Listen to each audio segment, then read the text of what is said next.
दोस्तों रात का 12 साढ़े 12 बज रहा होता है। निकिता को बहुत डर लग रहा होता है। निकिता अपने पिता के कमरे में जाकर के सो जाती है। निकिता के पिता पवनदीप अपनी बेटी से पूछते हैं कि बेटा निकिता, तुम हमारे कमरे में क्यों सो रही हो। निकिता कहती है, पिताजी बारिश बहुत तेज हो रही है और गरज चमक इतनी ज़्यादा है जिसकी वजह से हमें बहुत डर लग रहा है। क्या हम आपके पास सो सकते हैं। पिता पवनदीप कहते हैं, क्यों नहीं बेटा, तुम हमारे पास हमारे बेड पर सो सकती हो। अब निकिता अपने पिता के बगल में सो जाती है। पवनदीप जो कि रात को किचन में जाते हैं, वो पानी पी रहे होते हैं, लेकिन ना जाने उन्हें ऐसा क्या हो जाता है कि वो फ्रिज से बिस्की निकालते हैं और उसे कड़क लेते हैं। इसके बाद वो कमरे में आकर के सो जाते हैं। अब रात का जब 2 से 2:30 बजता है तो निकिता और उसके पिता पवनदीप कुछ ऐसा करते हैं कि जब आप पूरी कहानी सुनेंगे तो आपको विश्वास नहीं होगा। आपकी आंखें फटी रह जाएंगी, आप सोचने पर मजबूर हो जाएंगे। हम आपको पूरी ये कहानी सुनाएंगे। हर परिवार को ये कहानी सुननी चाहिए, लेकिन उससे पहले हम आप लोगों से कुछ कहना चाहते हैं। हमारा चैनल नया है, आप लोगों के प्यार की सपोर्ट की बेहद ज़रूरत है। अगर आप लोगों ने अभी तक हमारे चैनल को सब्सक्राइब नहीं किया है तो कर लीजिए। साथ ही कमेंट बॉक्स में आप लोग अपना अपने शहर का नाम भी लिखिए, ताकि हमें पता चल सके हमारा वीडियो कहाँ से देखा जा रहा है और कहाँ तक पहुँच रहा है। कुछ दोस्तों ने अपना नाम लेने को कहा था। बिहार से संदीप मौर्य, अंजलि सिंह, आलोक कुमार, आशुतोष मिश्रा, नंदनी सिंह, राहुल सिंह, जो में बहुत अच्छे कमेंट करते हैं। Thank you so much Rahul ji. और बनारस से प्रमोद कुमार, नन्हे लाल जी, अच्छे लाल, उनके मित्र हैं Guddu Maurya, Raju Singh. Thank you so much Raju ji, आपके इतने अच्छे कमेंट के लिए। संदीप कुमार, आप सभी का कमेंट करने के लिए दिल से धन्यवाद। ऐसे आप लोग में अच्छे प्यारे प्यारे कमेंट करते रहिए। जिन दोस्तों का नाम मैं अपनी वीडियो में नहीं ले पाई, मैं पूरी कोशिश करूंगी कि उनका नाम मैं अपनी अगली वीडियो में ज़रूर लूं। दोस्तों शुरू करते हैं आज की ये कहानी, लेकिन उससे पहले अगर आप हमारा किसी भी प्रकार से सहयोग करना चाहते हैं या हमारी मदद करना चाहते हैं तो हमारी वीडियो के नीचे सुपर थैंक्स का बटन होता है, जहाँ पर जाकर के आप हमारी मदद या हमारा सहयोग कर सकते हैं। तो चलिए बने रहिए हमारे साथ अंत तक। निकिता जो 19 साल की रहती है, अब ऐसे में निकिता के ऊपर दुखों का पहाड़ टूट पड़ता है। निकिता की माँ शांति देवी, जिनकी उम्र 42 वर्ष रहती है। निकिता की माँ पूरे परिवार की जिम्मेदारी अच्छे से उठा रही होती है। शांति देवी, जिन्हें 3 बेटियां रहती हैं, उनमें निकिता सबसे बड़ी रहती है। निकिता का छोटा भाई, जिसका नाम पिंटू रहता है, पिंटू जो अभी केवल 6 साल का रहता है। अब ऐसे में शांति देवी अपने बेटियों को और बेटे को इंग्लिश मीडियम में पढ़ाती हैं। शांति देवी जो कि प्राइवेट जॉब करती हैं ताकि वो अपने बच्चों की फीस भर सके, क्योंकि उनके सभी बच्चे इंग्लिश मीडियम स्कूल में पढ़ते हैं। शांति देवी के पति, जिनका नाम पवनदीप रहता है, पवनदीप जो कि केवल घर पर ही रहते हैं क्योंकि उन्हें पीने खाने की लत रहती है।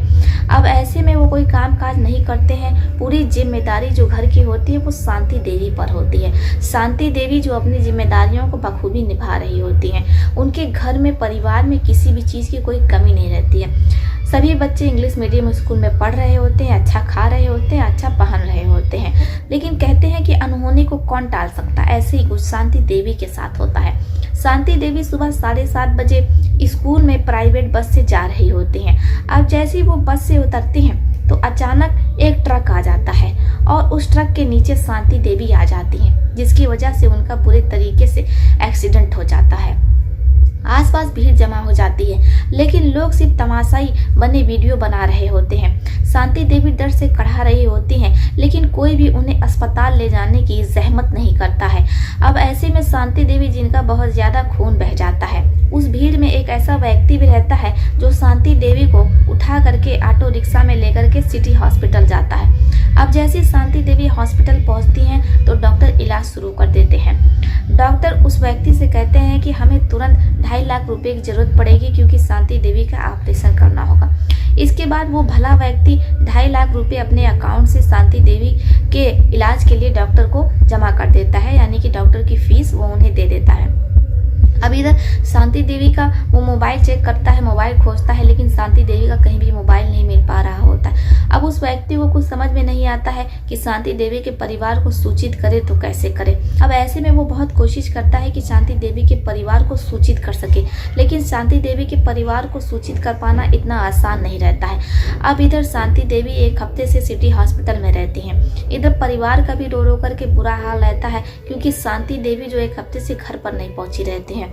अब ऐसे में शांति देवी के पति पवनदीप जो कि थाने जाते हैं और अपनी पत्नी की गुमशुदगी की रिपोर्ट दर्ज करवाते हैं। इसके बाद पुलिस जांच पड़ताल शुरू करती है। आसपास लगे सभी सीसीटीवी कैमरे खंगालती है, जहां से शांति देवी स्कूल से लेकर घर तक जाती हैं। अब ऐसे में पुलिस को बीच चौराहे पर लगा हुआ एक ऐसा सीसीटीवी फुटेज हाथ लगता है जिसे देखने के बाद पुलिस दंग रह जाती है। इसके बाद पुलिस परिवार को यानी कि पवनदीप को, उनकी बेटी निकिता को हॉस्पिटल बुलाती है। अब जैसे ही वो लोग हॉस्पिटल पहुंचते हैं तो अपनी माँ को आईसीयू में देख करके उन लोगों का रो रो करके बुरा हाल रहता है। पवनदीप जो अपने बच्चों को संभालते और कहते हैं कि बेटा चिंता मत करो, तुम्हारी माँ जल्दी ठीक हो जाएंगी। होता भी वैसा ही है। पवनदीप की पत्नी शांति देवी ठीक हो जाती हैं और ठीक होकर के वो अपने घर आ जाती हैं, लेकिन डॉक्टर उन्हें बेड रेस्ट कहते हैं। अब 1 महीने से वो लगातार आराम कर रही होती हैं। शांति देवी जो चलने फिरने में असक्षम हो जाती, अब वो व्हील चेयर पर रहती हैं, लेकिन वो पढ़ाना नहीं छोड़ती हैं। वो बच्चों को अब घर पर ही ट्यूशन पढ़ाने लगती हैं। अब ऐसे में परिवार में फिर से खुशियाँ दोबारा बहाल हो जाती हैं, लौट आती हैं। सब कुछ पटरी पर आ जाता है, बढ़िया चल रहा होता है। लेकिन कहते हैं कि जब ऊपर वाले किसी के पीछे पड़ जाते हैं तो उस पर मुसीबत डालते हैं। अभी एक मुसीबत टली नहीं होती है कि दूसरी मुसीबत सामने आकर खड़ी हो जाती है। ऐसे ही कुछ शांति देवी के परिवार के साथ होता है। शांति देवी जो नहाने जाती हैं और अचानक पैरालाइज हो जाता है, यानी कि उन्हें फालिज मार देती है। अब ऐसे में पिता और बेटी दोनों अपनी माँ को सिटी हॉस्पिटल लेकर के जाते हैं। उनका इलाज चलता है, लेकिन डॉक्टर ये साफ कर देते हैं कि देखिए अब आपकी धर्मपत्नी पहले जैसी नहीं हो पाएंगी, क्योंकि शांति देवी ना तो बोल पा रही थी और ना ही किसी प्रकार का इशारा कर पा रही थी। इसके बाद परिवार उन्हें लेकर के घर आ जाता है। घर पर ही उन्हें बोतल वोतल लग जाती है। 1 साल तक शांति देवी बिस्तर पर रहती हैं।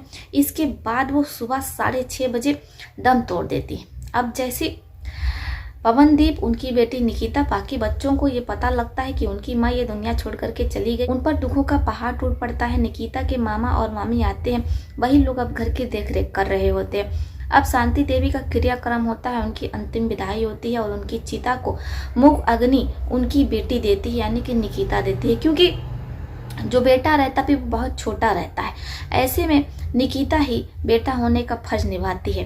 अब ऐसे ही सब कुछ चल रहा होता है। निकिता के मामा मामी भी 1 महीने रहने के बाद निकिता को समझा बुझा करके चले जाते हैं कि देखो बेटा, पूरे परिवार की, घर की, तुम्हारे भाई बहनों की जिम्मेदारी तुम पर है, इन्हें अच्छे से निभाना, हम लोग तुम्हें देखने आते रहेंगे। अब निकिता के मामा और मामी जो कि हफ्ते हफ्ते निकिता और उसके भाई बहनों को देखने आते रहते हैं। अब ऐसे ही सब कुछ चल रहा होता है, बढ़िया रहता है। इधर जो पवनदीप रहते हैं वो भी छोटी मोटी दुकान कर लेते हैं और वो सुबह अपने काम पर चले जाते हैं, शाम को लौटते हैं। इसके बाद निकिता जो घर का खाना बनाती है, अपने भाई बहनों को स्कूल भेजती है, इसके बाद खुद भी वो स्कूल के लिए तैयार होती है। ऐसे सब कुछ एकदम बढ़िया चल रहा होता है, अच्छा चल रहा होता है। लेकिन एक दिन 12 साढ़े 12 बज रहा होता है, निकिता की नींद खुल जाती है, क्योंकि बारिश बहुत तेज़ी से हो रही होती है। मई का महीना होता है, बादल इतने जोर जोर से गरज रहे होते हैं कि निकिता डर जाती है, क्योंकि उसे बिजली चमकने से, कड़कने से बहुत ज़्यादा डर लगता है। अब ऐसे में वो अपने छोटे भाई बहनों को अपने पिता के कमरे में लेकर के जाती है और उन्हें ज़मीन पर चटाई पर सुला देती है।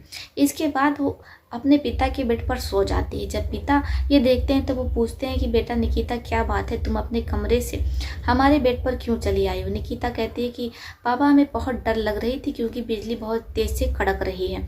ऐसे में हमने सोचा कि क्यों ना आपके पास आ जाएं, हमें डर नहीं लगेगा। पिता कहते हैं ठीक है बेटा, कोई बात नहीं, आराम से सो, अच्छे से सो। इसके बाद पवनदीप, जिन्हें प्यास लगती है, वो किचन में पानी पीने जाते हैं, लेकिन ना जाने उन्हें क्या हो जाता है कि वो फ्रिज से बोतल निकालते हैं और उसे गड़क लेते हैं। के बाद वो आकर के सो जाते हैं। लेकिन जैसे ही रात का 1 से 1:30 बजता है तो निकिता अजीब अजीब हरकतें करने लगती है। निकिता अपने पिता के संवेदनशील अंगों को छू रही होती। अब जैसे ही पिता को आहट लगती है तो वो घबरा करके उठ जाते हैं और निकिता से पूछते हैं कि क्या बात है बेटा, तुम तुम ये क्या कर रही हो। निकिता जो शर्मा जाती है और कहती है कि पापा मुझसे गलती से वहाँ पर हाथ लग गया था, ऐसा कुछ नहीं है।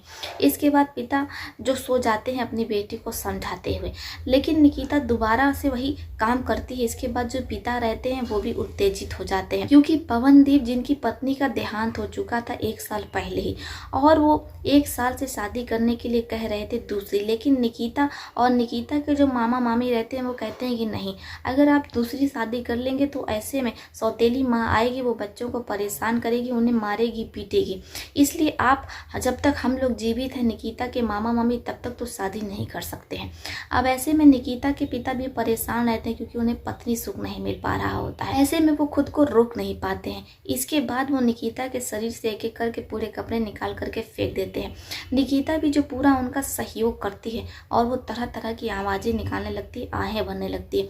इसके बाद पवनदीप निकिता के साथ संबंध बनाने लगते हैं।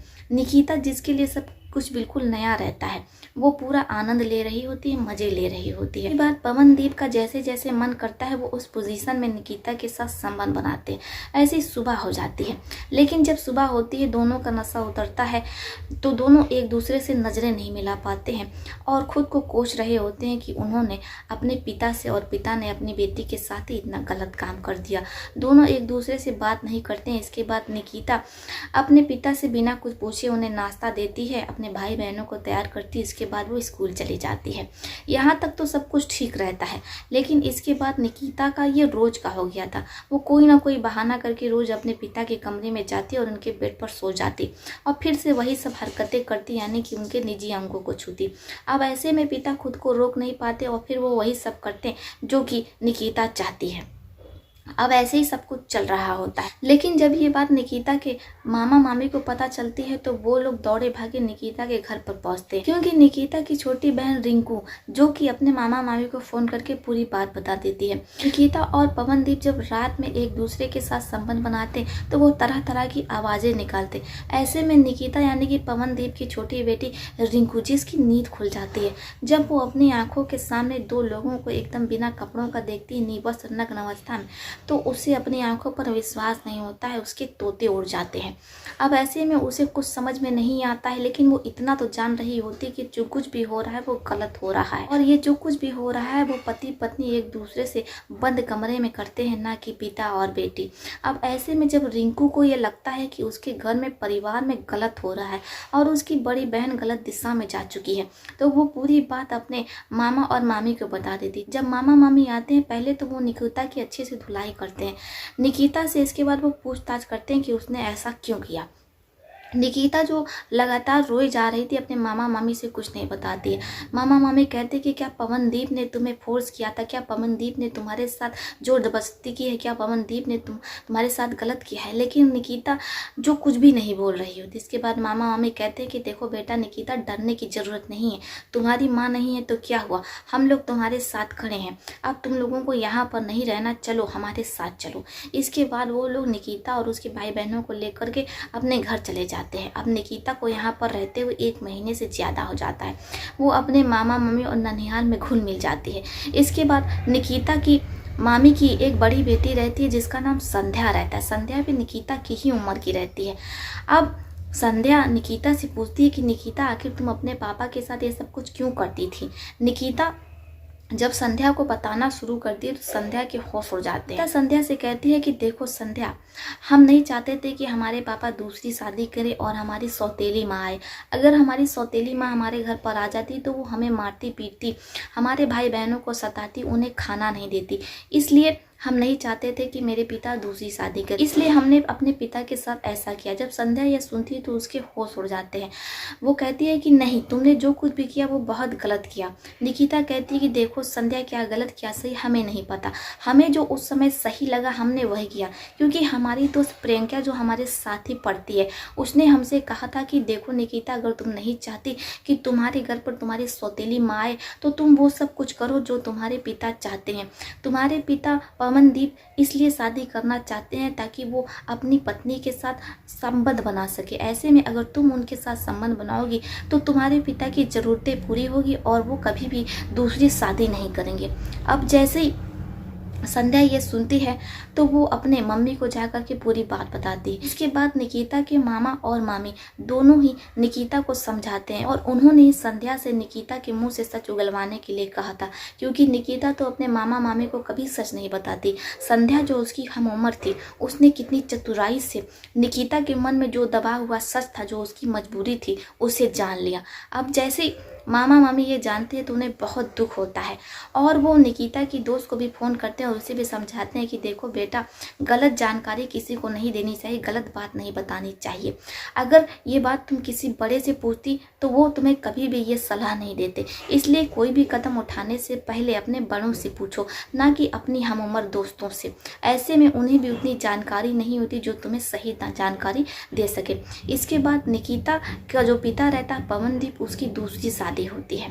अब इसके बाद घर में जब एक पत्नी आ जाती है, निकिता के मामा मामी बहुत खुश होते हैं क्योंकि वो अपने ही पड़ोस में रहने वाली एक विधवा महिला रुचिका से पवनदीप की शादी करा देते हैं। इसके बाद रुचिका निकिता और उसके भाई बहनों को लेकर के पवनदीप के घर पहुंच जाती है, यानी कि अपने पति के घर में पहुंच जाती है।